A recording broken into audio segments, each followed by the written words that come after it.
人真的是孩子的敌人吗？迪迦中女巫的话，你真的理解了吗？一起回看这集，也许会得出不一样的结论。事情的起因是万圣节之夜 ，K 地区出现超级异常的强磁场，于是胜利队出发。但是队长提醒哥几个，万圣节千万别破坏气氛，要融入群众，与民同乐啊！这里队长笑得好好看呐好家伙，只会吓我一雷！原来是大伙为了和孩子们打成一片，所以全部转职成 coser 了。满大街的孩子们都去玩 cosplay， 然后要糖果。紧接着，一个高个子的南瓜头也混入其中。不是哥们儿，这是8岁啊！结果定睛一看，原来是大古队员3000万岁的光之巨童，合理。于是大古便和孩子们去要超级棒棒糖了。哇，原来是白毛美少女。值得一提的是，这个魔女的皮套演员耶耶素子，就是后面吸血鬼那集的雪娜，也是奥鹏著名导演坂本浩一的老婆。而大古因为年龄太大，哎呀，索要糖果未遂，但是转头却发现镜子中居然没有魔女的身影。哇，细思极恐。二人对视一眼，一切尽在不言中。然后魔女就悠哉悠哉的收摊了。丽娜不费吹灰之力收到了小朋友的糖果，舒舒服服的吃了起来。而大古恼羞成怒，呆，为了吃到糖果，不是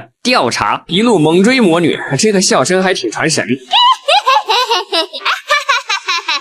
不知道为啥有点蔡明老师的感觉。大古一路尾随到一个禁止入内的米奇妙妙屋，不过懂的都懂，禁止入内这4个字简直就是狼的诱惑。讲道理，小时候觉得还挺阴森的，确实是有点阴影，但是这个笑声也确实有点难崩啊。于是大古便穿过了这道任意门，但万万没想到门后的景色很诡异，散落的玩具，几个脸上毫无血色的小朋友一步步走来，而大古一个回头，基兰博堂堂参上，一个右拐光束收，大古妄图手枪对波，但是遗憾败北。另一边指挥他们也来到了大古被收的地方，但是一无所获。别瑞调查到之前万圣节一直都有孩子失踪，所以让丽娜优先保证孩子的安全。正当一切正常之时，一个冒牌南瓜头 cosplay 大古突然出现，跟丽娜回到了基地。讲道理，我们至今不知道南瓜头下到底是啥玩意儿。一个转场，被扒的只剩短裤短袖的大古困在罐子里 cosplay 艾斯奥特曼。不知道为啥现在看这一幕有点兴奋的感觉。而胜利海帕枪和神光棒就在桌子上，咫尺天涯呀。随后魔女就非常轻松写意的对小孩子进行了梦想吸收，失去梦想的孩子们瞬间没了颜色，变成了咸鱼。大古怒斥魔女，让她归还孩子们的优美。接下来就是那句经典名言：小孩子不需要梦想，在他们长大之前，只有像洋娃娃和玩具一样受人摆布就可以了。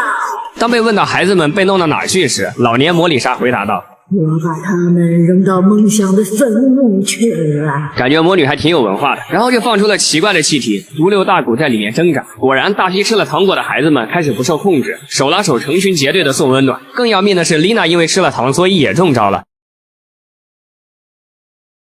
震撼星辰100年，星辰上去就问李在干神魔，然后成功的把丽娜晃醒了。于是丽娜便和大家开始分享吃糖吃断片的神奇经历，并终于想到原来还有一个大古，全员懵逼。星辰只在房间里找到一个南瓜头，讲道理再晚点真的要熬成南瓜大骨汤了。与此同时，妙妙屋终于现世了，孩子们排队送的地方就在这里，上面的魔女还一直在那蛊惑小朋友，好在胜利队员及时阻止。这里魔女还有一段值得思考的发言：你看，大人们都是敌人，大人永远都在阻碍小孩子做选择，大人要抢走孩子们的梦想自由。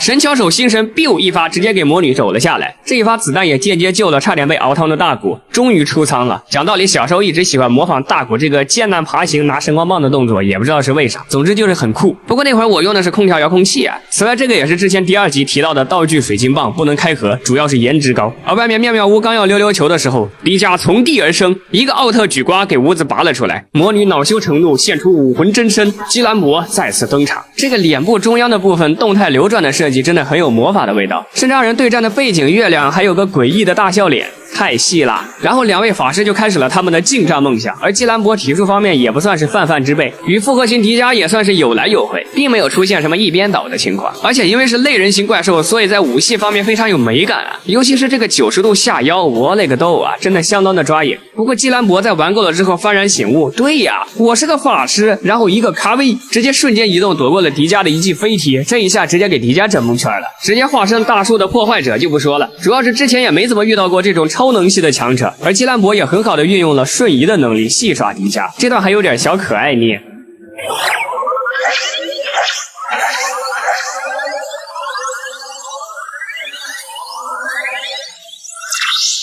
最后，基兰博玩够了，使出了压箱底的多重影分身之术，并且每个分身都能从不同的角度向迪迦发起攻击，这也是迪迦头一回在技能上被压制。结果大古也是越想越气呀，晃了晃脑袋，查了一下正版迪迦技能说明书，水晶一闪，使出计时器闪光。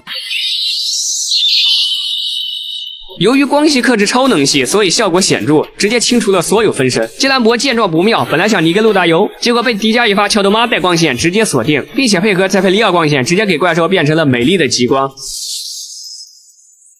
那一天，基兰博也变成了光，而孩子们也恢复了正常，重新收回了自己的梦想。正如宗方所说，是啊，孩子们凭着梦想，才能创造出地球美好的未来啊！回顾第8集万圣节的夜晚，其实这集当年的播出时间10月26日，就在万圣节的前5天，因此也算是制作组精心安排的。而且在品味这集，除了讨论孩子们梦想的珍贵之外，巫女说的一些话也很值得推敲。正如巫女所说，大人们的确不应该对孩子们的梦想矫枉过正，甚至是直接扭曲，但其实还有一层隐含的意思。首先我们要明确一点，那就是女巫本身也代表了很多不良的诱惑，而孩子们却受这份诱惑自主走进了南瓜屋，但女巫却恶人先告状，说家长阻止了孩子的梦。事实上，这段就是想表达，家长虽然不应该过于强压孩子们的梦，但也应该为孩子的未来保驾护航，让还没有明辨是非能力的孩子们免于不良诱惑的荼毒。而胜利队和迪迦就在这里面扮演了此类家长的作用。因此，其实本集想表现的内容是多层的。女巫的说法固然有部分道理，但因其本身所扮演的角色，所以也必须要理性看待。毕竟她自己就是一个为了私欲而伤害他人的人。